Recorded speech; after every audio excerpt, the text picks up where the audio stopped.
दिल इस तरह गुदाज के दुश्मन बदल गए, अल्फाज इतने नर्म के पत्थर पिघल गए। अल्फाज इतने नर्म के पत्थर पिघल गए। और एक शायर रसूल से सुनकर नबी की नात, अरशे बरी पे सारे फरिश्ते मचल गए। अरशे बरी पे सारे फरिश्ते मचल गए। हज़रात, जनाबे अरशद इकबाल अशरफी सिवानी से आप समाअत कर रहे थे। इस वक्त मैं ये महसूस कर रहा हूँ कि आया था महफिल में आंखें बिछाने, जब वापस गया तो मेला ले गया।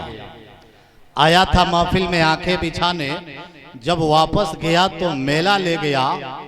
पढ़कर इसने नाते पाके मुस्तफ़ा, सबके हिस्से की अकेला ले गया। ये ज़िम्नन में अर्ज कर दिया ताकि आपके चेहरे पर जरा मुस्कुराहट आ जाए।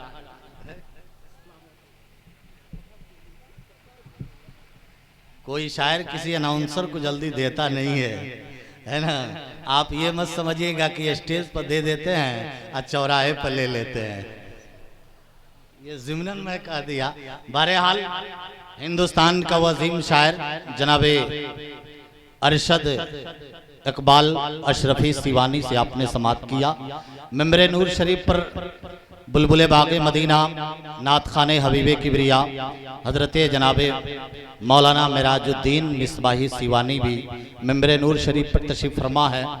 उनकी भी शायरी हम समाअत करेंगे, लेकिन एक तकरीर के बाद।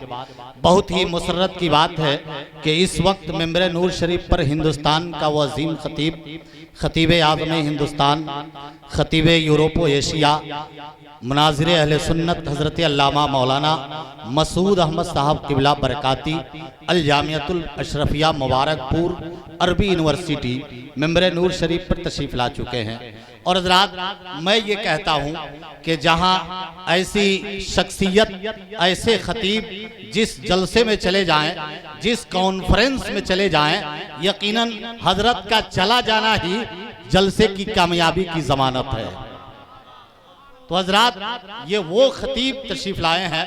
अभी बहुत ऐसे खतीब हैं जिनको रोक दिया गया है, हजरत की तकरीर के बाद उनकी तकरीर होगी।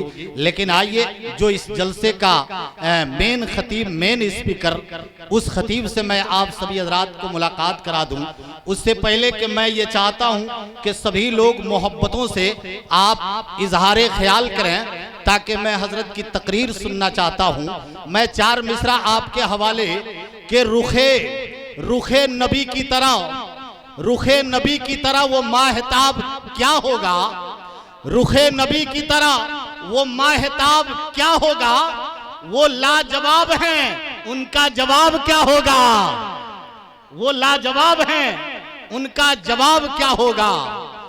जो दुरूद पढ़ते हैं हर वक्त नबी पर, लेहद के गोद में उसको अजाब क्या होगा, लेहद के गोद में उसको अजाब क्या होगा। और जवाब उलमाए के जवाब जब हजरत अख्तर रजा का नहीं मिलता, जवाब जब हजरत अख्तर रजा का नहीं मिलता, तो बरेली वाले रजा का जवाब क्या होगा।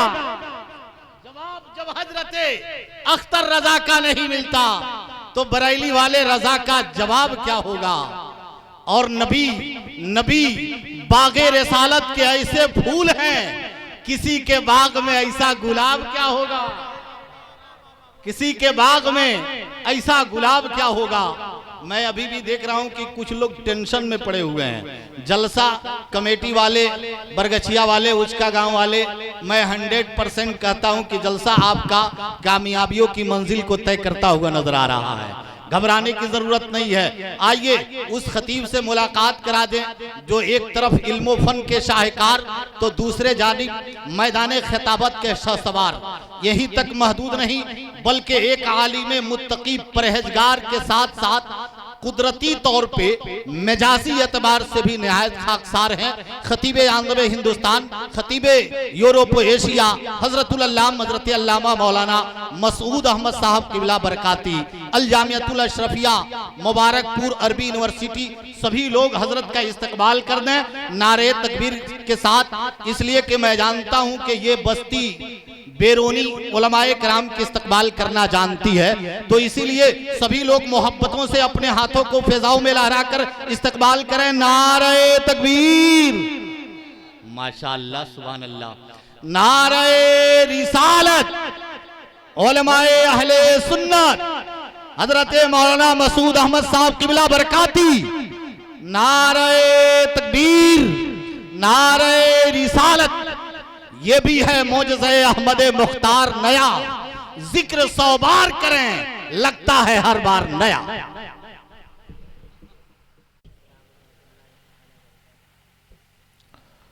अल्हम्दुलिल्लाह,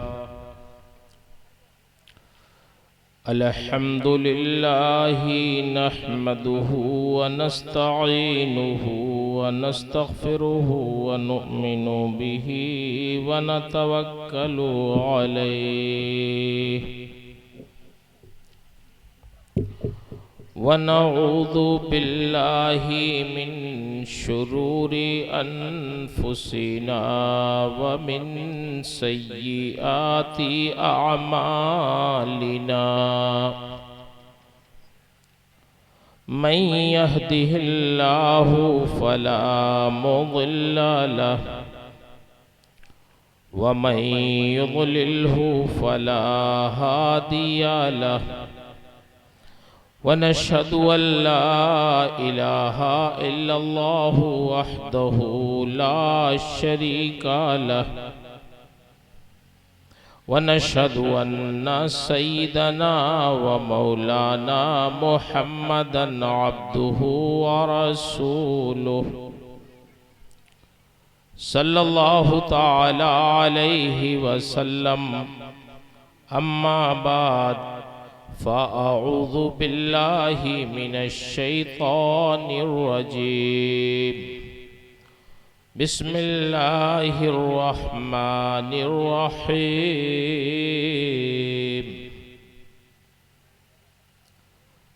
मन अमिला सालिहम मिन ज़करिन औ उन्सा व हुवा मुमिनुन फलनुहयिन्नहु हयातन तय्यिबा।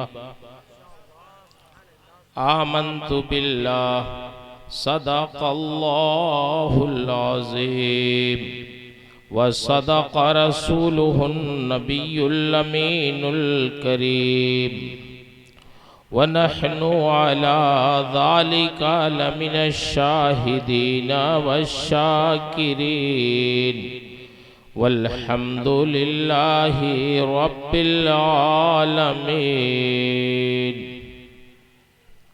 इंतहाई अक़ीदत व मोहब्बत और एहतराम के साथ बारगाहे रिसालत माआब सल्लल्लाहु ताला अलैहि वसल्लम में दुरूद शरीफ का नजराना पेश करें।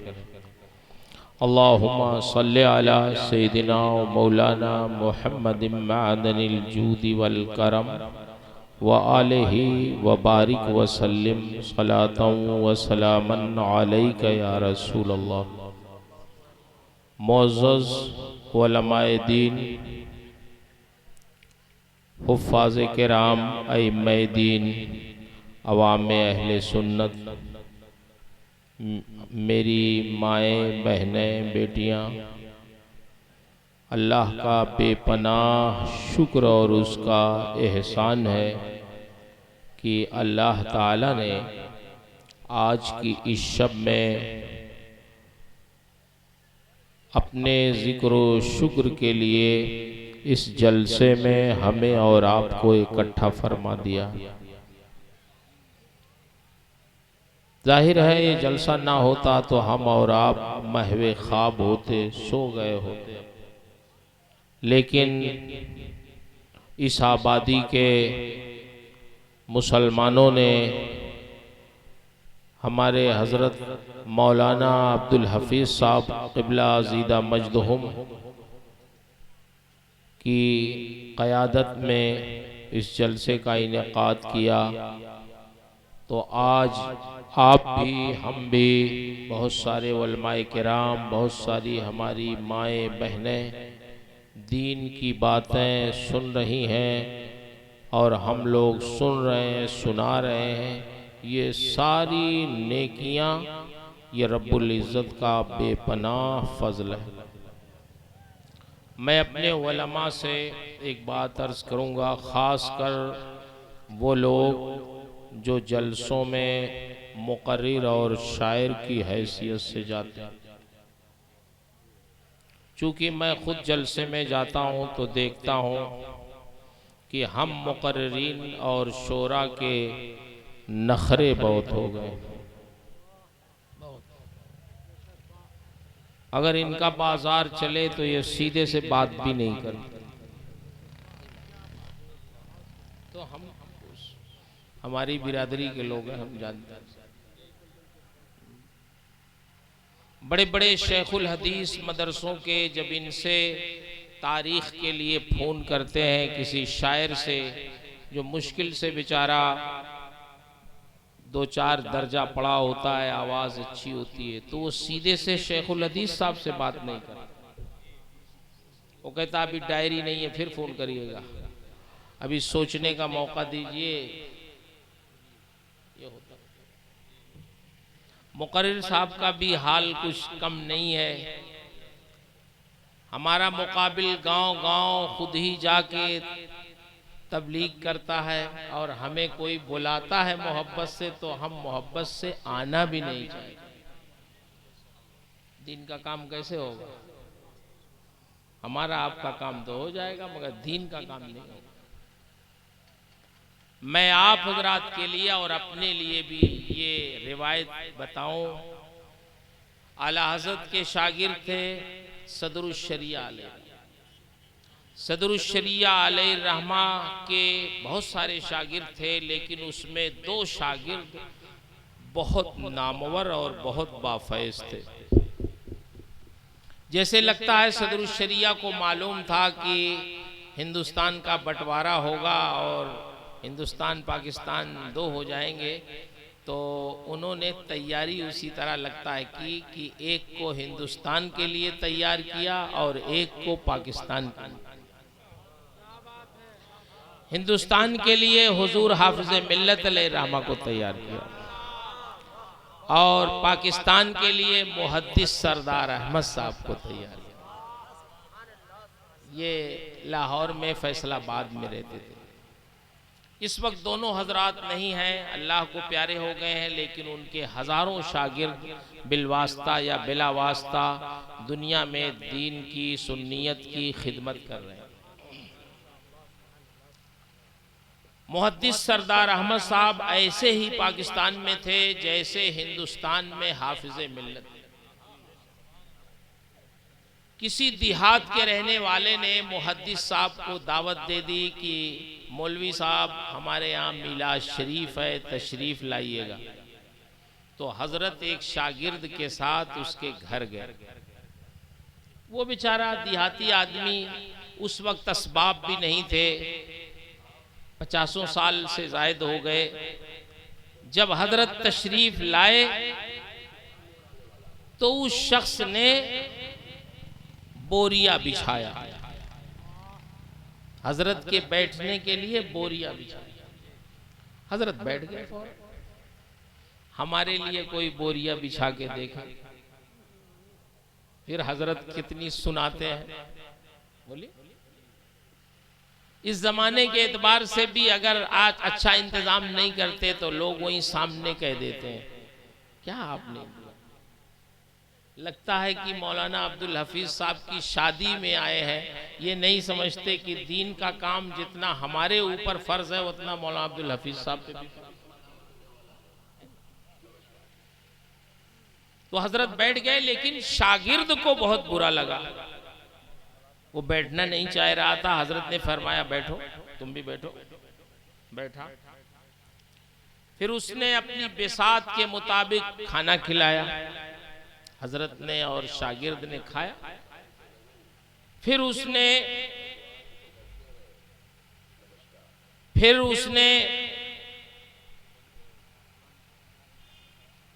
अपनी लालटेन जलाकर मोहल्ले में लोगों से जाके कहा कि फैसलाबाद से मौलवी साहब तशरीफ लाए हैं, मिलाद है हमारे घर, आप लोग भी आइए और मिलाद सुनिए। अपनी चटाई बोरिया बिछाया, लोगों को बुला के लाया, बैठाया और लालटेन जलाई, हजरत के लिए कुर्सी रखा। फिर हजरत ने मिलाद शरीफ पढ़ी। तो जब वापस हुए तो रास्ते में शागिर्द ने कहा कि हजरत आप भी बहुत सीधे साधे आदमी हैं, जहाँ जो बैठाता है वहाँ बैठ जाते हैं, बताइए इतने बड़े आलिम को उसने बोरिए पे बैठाया और आप बैठ भी गए। तो हजरत ने उस शागिर्द से जो बात कही वो मैं आपको कि हम लोगों को भी अपना दिमाग सही कर लेना चाहिए। हम लोगों के पास जो भी इज्जत है, मौलाना साहब बुरा ना मानेंगे, ये सिर्फ दीन की खिदमत की वजह से, वरना कोई हमें नहीं पहचानता। अब अगर उसमें बहुत नखरा दिखाएंगे तो वो इज्जत भी खत्म हो जाएगी और काम नहीं होगा। हजरत ने फरमाया देखो दिमाग अपना तुम सही रखो, तुम अभी बच्चे हो, नहीं समझ रहे हो। दीन की तबलीग हर मुसलमान पर फर्ज है उसकी उसात के मुताबिक, लेकिन मैं आलिम हूं, उन्होंने बताया मैं आलिम हूं तो मेरे ऊपर वो फरीजा दोहरा है, दोगुना है। ये तो मेरा काम था कि मेरे इलाके का गांव था वो, तो मैं खुद मुझे जाना चाहिए था कि मैं खुद जाता, कुछ दीन की बातें सुनाता, लेकिन यही क्या कम है कि उसने मुझे दावत दी, अपने घर बुलाया, अपना बोरिया बिछाया, खाना खिलाया, मैं खुद आता, लोगों को इकट्ठा करता, लोगों को दावत देता, लोगों को समझाता। उस शख्स ने मेरे लिए बोरिया बिछाया, दावत देने आया, खाना खिलाया, अपनी लालटेन जलाया, लोगों को इकट्ठा करके लाया। मुझे तो आसानी हो गई, सिर्फ सुनाना था और तो कोई काम ही नहीं था, तो मैंने अपना काम आसानी से कर लिया। तो जो काम मेरा था उसने ज्यादातर काम तो उसने कर दिया। तो आप यकीन माने कि इस सिलसिले में यहाँ के लोग, यहाँ के उलमा, मौलाना अब्दुल हफीज साहब, इस आबादी के लोग जिन्होंने जलसे के लिए कोशिश की है, हकीकत में उनका शुक्रिया है कि उन्होंने आप सबको इकट्ठा कर दिया। हम तो आ गए टाइम से, नारा लगवाया, बैठ गए, तकरीर करेंगे, मुबारकपुर चले जाएंगे। तो ये बताइए असल काम जो किया वो किसने किया? हमने नहीं किया। असल काम तो उन लोगों ने किया जो कई दिनों से इसके इंतजाम और इंसराम में।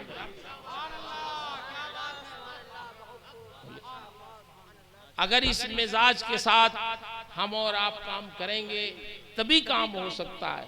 और अगर हम ये एहसान जताएं कि साहब हम मुबारकपुर से आ गए, हमारा शुक्रिया अदा करो, हमने बहुत मेहनत की, थक गए हैं, बड़ी कोशिश की, तो ये सब बेला वजह की बात है। मिन्नत मने की खिदमते सुल्तान हमी कुनी, मिन्नत अजो शनास की बखिदमत गुजाश्तत। ये एहसान न जताओ, बादशाह का नौकर अगर बादशाह पे एहसान जताए कि मैं अगर आपकी खिदमत नहीं करता तो आपकी खिदमत नहीं होती, तो ये ज़ेबा नहीं है। बादशाह को तो हजारों खादिम मिल सकते हैं, ये तो उसका करम है जिसको खादिम बना ले। ऐसे ही रब्बुल आलमीन के बेशुमार बंदे इस दुनिया में हैं, वो जिससे चाहे अपने दीन का काम करवा ले, कोई कमी नहीं है, लेकिन जिससे वो दीन का काम करवाए उस बंदे पर अल्लाह का फजल है, बंदे का कोई एहसान नहीं। तो इस नज़रिए से काम करने की ज़रूरत है। कोई मिलाद में बुला ले जाइए, इंतज़ाम अगर बहुत आला नहीं भी है तब भी बर्दाश्त कर लीजिए, है आपका काम है। लेकिन मैं तो देखता हूँ साहब कि जलसे वाले थक जाते हैं मुकर्रिरीन और शोरा की नाज़बरदारी करते करते। आए दिन देखता हूँ, लगता है साहब ये कहीं शादी में आए हुए हैं कि एहसान कर दिया। ये जलसा तो सबका है, जितना आपका है उतना हमारा है, उतना मुंतज़मीन का। ये गुफ्तगू मैंने इसलिए कर दी कि आए दिन मैं ये चीज़ें देखता हूँ, शायद किसी के जहन में बात आ जाए तो वो कुछ मुतवाज़े हो जाए, मिजाज उसका सही हो जाए। दुरूद शरीफ पढ़ें तो फिर मैं अपनी गुफ्तगू शुरू करूँ। अल्लाहुम्मा सल्ली अला सय्यिदिना व मौलाना मुहम्मदिन मअदनिल जूदि वल करम व आलिहि व बारिक व सल्लिम सलातन व सलामन अलैका या रसूलल्लाह सल्लल्लाहु तआला अलैहि वसल्लम। मुअज़्ज़ज़ हज़रात, आप जिस सरज़मीन पे रहते हैं आप बखूबी जानते हैं कि हालात कैसे हैं। ऐसे हालात में हमें बहुत मोहतात रहने की ज़रूरत है और अपने रब की तरफ रुजू करने की ज़रूरत है, अपने रब के ऊपर तवक्कुल की ज़रूरत है। आज दुनिया में आप देखें, पूरी दुनिया में अमनो सुकून की नाम की चीज ही नहीं नजर आ रही। जहां कहीं भी जाइए बेइत्मीनानी है, बेसुकूनी है, बेइतदाली है। सुकून कहाँ है?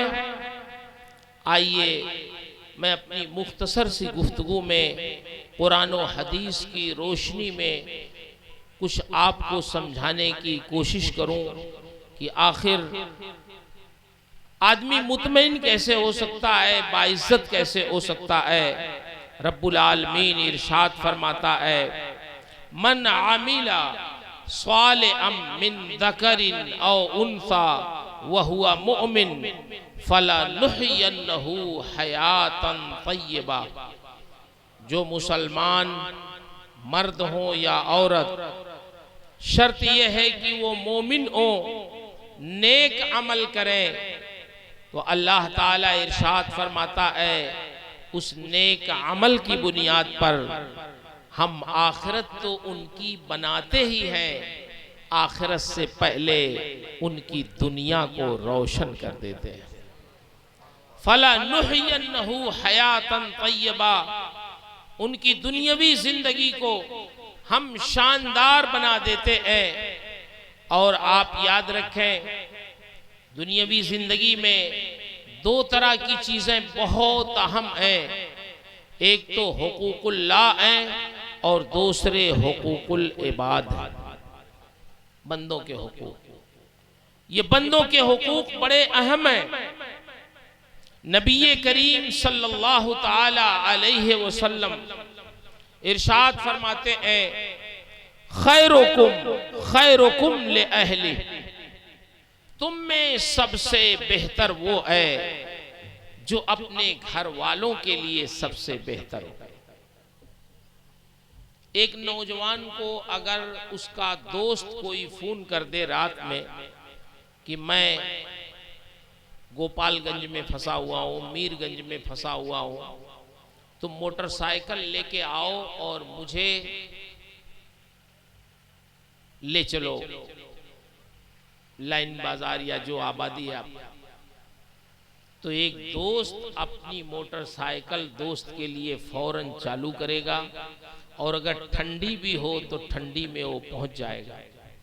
अच्छी बात है, एक दोस्त के लिए दोस्त काम आ जाए बेहतर है।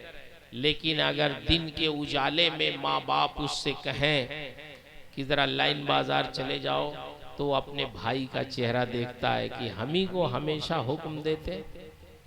बोलिए ऐसा होता नहीं होता। दोस्त की बात ज्यादा वो मानता है, माँ बाप की बात की इतनी अहमियत नहीं होती। जबकि हमारे आका व मौला सल्लल्लाहु ताला अलैहि वसल्लम इरशाद फरमाते हैं, खैरुकुम खैरुकुम ले अहली, तुम में सबसे बेहतर वो है जो अपने घर वालों के लिए सबसे बेहतर हो, अपने बाप के लिए बेहतर हो, अपनी माँ के लिए बेहतर हो, अपनी बीवी के लिए बेहतर हो, अपने बच्चों के लिए बेहतर हो, अपने भाई बहनों के लिए बेहतर हो। अगर वो अपने माँ बाप के लिए बेहतर नहीं है, अपने बीवी बच्चों के लिए बेहतर नहीं है, अपने भाई बहनों के लिए बेहतर नहीं है, तो वो दोस्त के लिए बेहतर हो, जमाने के लिए बेहतर हो, इससे बहस नहीं है। सबसे बेहतर वही है जो अपने घर वालों के लिए सबसे पहले बेहतर हो। और सरकार इरशाद फरमाते कि मैं अपने घर वालों के लिए तुम में सबसे बेहतर हूं। सरकार 6 साल के थे तो आपकी वालदा का विसाल हो गया मकामे अबवा में, तो आपको खिदमत का मौका ही नहीं मिला। लेकिन इतना जरूर है कि आपने उसकी अहमियत तो बताई। एक दिन नमाज इशा के वक्त आप अपने हुजरे का जब दरवाजा खुलता था तो सीधे मस्जिद नबी में खुलता। आज भी आप देखेंगे, अगर हज करने या उम्रा करने गए हैं तो आप देखेंगे कि जिसमें सरकार आराम फरमा रहे हैं उस कमरे की और रियाजुल जन्ना की दीवार बिल्कुल मुश्तरक। तो सरकार ने दरवाजा खोला और सहाबे किराम को देखा कि सहाबे किराम का मजमा है, ठाठे मारता हुआ मस्जिद नबी भरी हुई है उस पूरे मजमे से। इतने में सैयदुल अंबिया ने जब दरवाजा खोला तो सहाबे किराम फौरन खड़े हो गए। सरकार ने जब सहाबे किराम को देखा कि पूरी मस्जिद नबी सहाबे किराम से भरी है और सरकार के एहतराम में खड़े हो गए, तो सरकार का चेहरा गुलाब की तरह खिल गया, खुश हो गए। और इरशाद फरमाते अब सरकार के जहन में सारा नक्शा आने लगा, मक्के से लेके मदीने तक के हालात। कि मक्के में थे तो ताइफ में गए, वहां लोगों ने पत्थरों की बारिश की। मक्के के अंदर खुद कुफार व मुशरिकीन कितनी जुल्म व ज़्यादती करते थे, ये सारी चीजें आपके जहन में आ गई। फिर चुपके मक्के से मदीना आना। फिर एक जमाना आया कि जब आपने देखा कि आपके एजाज में सारे सहाबा खड़े हैं, मस्जिद नबी पूरी भरी हुई है, तो आपको 6 साल की उम्र में वालिदा के इंतकाल की वो याददाश्त फिर लौट आई और आप इरशाद फरमाने लगे कि काश आज मेरी माँ जिंदा होती और मैं मुसल्ले पे खड़े होकर नमाज इशा पढ़ा रहा होता। व अक़रो फ़ीहल फ़ातिहा, और मैं उस नमाज इशा में सूरे फातिहा शुरू कर चुका होता। इतने में मेरी माँ अगर जिंदा होती और दरवाजे पे आके पर्दे के पीछे से कहती बेटा मोहम्मद, इतना कहती और बुलाती, तो मैं सूरे फातिहा की तिलावत रोक करके, नमाज को थोड़ी देर के लिए रोक करके मैं अपने माँ की खिदमत में हाजिर हो जाता। आप गौर करें, आका व मौला सल्लल्लाहु ताला अलैहि वसल्लम ने माँ की अहमियत कैसी बताई कि मैं नमाज इशा पढ़ रहा होता, सहाबा को पढ़ा रहा होता, सूरे फातिहा की क़िरात शुरू कर चुका होता और उस वक्त मेरी माँ मुझे पुकारती तो मैं नमाज थोड़ी देर के लिए रोक कर, उसकी क़िरात को रोक कर अपने माँ के कदमों में हाजिर हो जाता। इससे अंदाजा लगा कि जब ऐसी हालत में माँ की खिदमत में हाजिरी जरूरी हो जाती है, तो अगर आदमी नमाज के बाहर हो, अपने काम में लगा हो, फालतू हो, माँ बाप अगर हुक्म दे कोई, तो औलाद के ऊपर वो हुक्म जरूरी होता है और उसका